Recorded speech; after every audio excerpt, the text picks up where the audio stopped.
Assalamualaikum warahmatullahi wabarakatuh. Halo semuanya. Pertama-tama kita di sini akan memperkenalkan diri.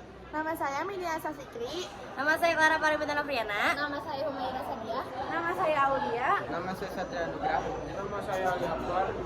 Kami di sini akan menjelaskan atau mempresentasikan tentang mata pelajaran informatika bab 4 tentang sistem operasi. Kelas 10. Dan Selamat menyaksikan. di sini saya akan menjelaskan tentang sistem operasi atau OS. OS adalah perangkat lunak sistem yang mengelola perangkat keras komputer, sumber daya perangkat lunak, dan menyediakan layanan umum untuk program komputer. Sistem operasi berfungsi untuk mengendalikan, mengontrol, atau memberikan koneksi antar perangkat keras komputer. Contoh dari sistem operasi ialah MS Windows, Linux, MacOS, Android, iOS, dan sebagainya.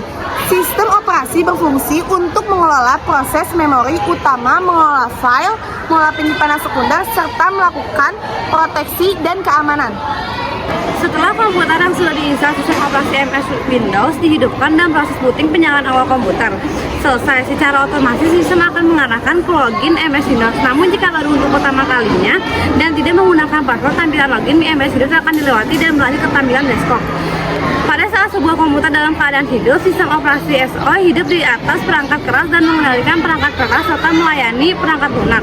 Saat sebuah komputer dalam keadaan mati, tentu sistem operasi mati. Lalu bagaimana sistem operasi mulai dihidupkan saat perangkat keras mulai dihidupkan? Pernahkah kalian memikirkan chicken and egg problem ini? Semua program komputer termasuk sistem operasi dimuat dalam CPU saat dijalankan. Hal ini akan dijelaskan pada bagian berikutnya. Pada saat sebuah komputer dihidupkan, CPU-nya belum mengandung program. Proses menyalakan komputer dan membuat sistem operasi mulai bekerja disebut booting.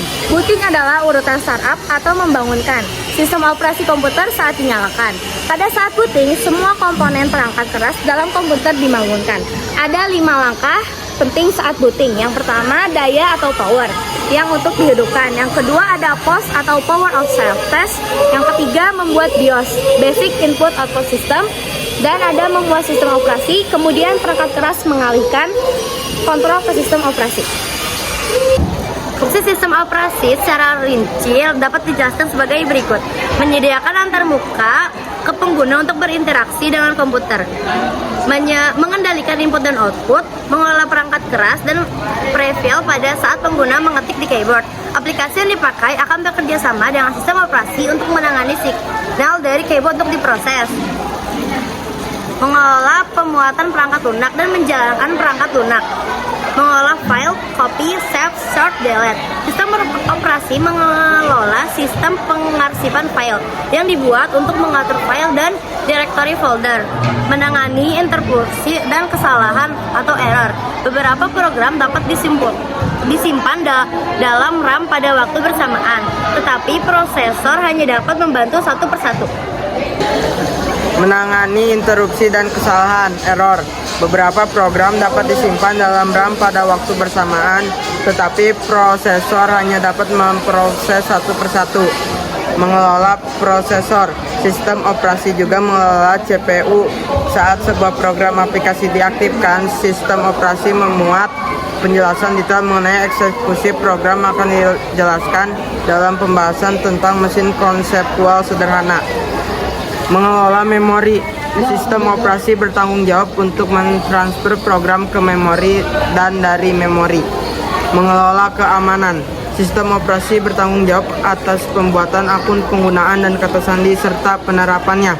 Menangani komunikasi dengan jaringan. Dari semua fungsi di atas, kalian dapat membayangkan bahwa sebuah SO pun terdiri atas komponen-komponen dengan tugasnya masing-masing. Setiap komponen akan menjalankan tugas lebih sesuai fungsi yang spesifik.